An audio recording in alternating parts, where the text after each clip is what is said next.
नमस्कार, अमन त्रिपाठी के साथ आप देख रहे हैं आम आदमी। भारतीय रुपए में जारी गिरावट थमने का नाम नहीं ले रही है।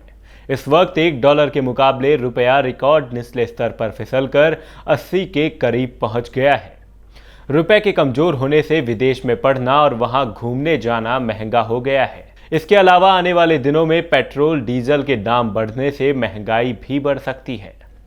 ऐसा इसलिए क्योंकि भारत अपनी ज़रूरत का करीब 80 क्रूड इंपोर्ट करता है। इंपोर्ट करने के लिए ज़्यादातर पेमेंट डॉलर में करनी पड़ती है। डॉलर के मुकाबले रुपए कमज़ोर होगा तो ज़्यादा रुपए खर्च करने होंगे।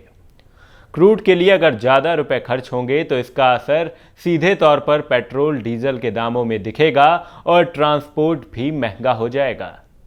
इससे दूसरी चीज़ें महंगी हो जाएंगी और इसके साथ ही महंगाई भी बढ़ेगी। तो जो सबसे पहला असर है वो है अमेरिका में घूमना और पढ़ना महंगा होगा। रुपए में गिरावट आने का मतलब अमेरिका में घूमना और पढ़ना महंगा होना है। मान लीजिए कि जब डॉलर के मुकाबले रुपए की वैल्यू 50 थी, तब अमेरिका में भारतीय छात्रों को 50 रुपए में $1 मिल जाते थे। अब $1 के लिए छात्रों को 80 रुपए खर्च करने पड़ेंगे।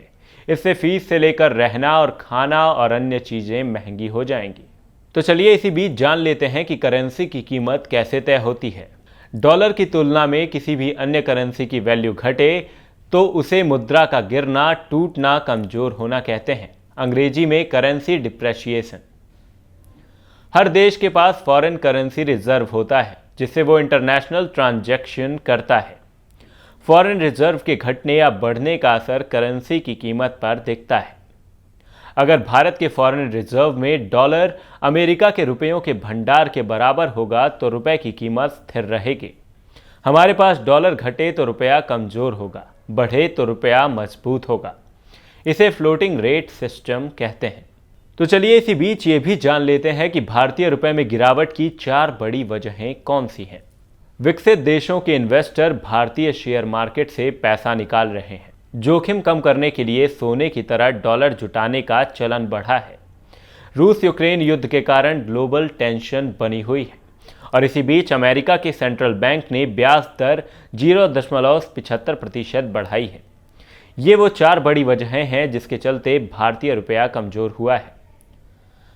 इसी के साथ एक सबसे बड़ा सवाल यह उठता है कि रुपया टूटने के फायदे और नुकसान क्या होते हैं। तो चलिए पहले फायदे जान लेते हैं। बिजनेसमैन के लिए एक्सपोर्ट से ज़्यादा फायदा मिलता है। वहीं विदेशी पर्यटकों के लिए भारत घूमना सस्ता होगा। भारतीय मेडिकल टूरिज्म इंडस्ट्री को फायदा मिलेगा। विदेश से डॉलर भेजने पर यहां ज़्यादा रुपए मिलेंगे। और नुकसान क्या है वो भी जान लीजिए। पेट्रोलियम और सोने के दाम बढ़ेंगे। सामानों की कीमत बढ़ने से महंगाई बढ़ेगी। विदेशों में पढ़ाई करना और घूमने जाना महंगा होगा। वहीं देश में विदेशी निवेश घटेगा। एक बड़ा सवाल यह भी है कि आखिर क्यों जरूरी है डॉलर। दुनिया में 85% व्यापार US डॉलर से होता है। अमेरिकी डॉलर को स्टेबल करेंसी माना जाता है। वहीं दुनिया भर के केंद्रीय बैंकों में 64 विदेशी करेंसी के तौर पर डॉलर ही रखा गया है। दुनिया भर में 39 कर्ज US डॉलर में दिए जाते हैं। इसी के साथ अभी के लिए इस वीडियो में सिर्फ इतना ही। अगर आपको ये वीडियो अच्छी लगी हो तो इसे लाइक करें। साथ ही हमारे पेज को लाइक और फॉलो करना ना भूलें। बने रहें हमारे साथ। धन्यवाद।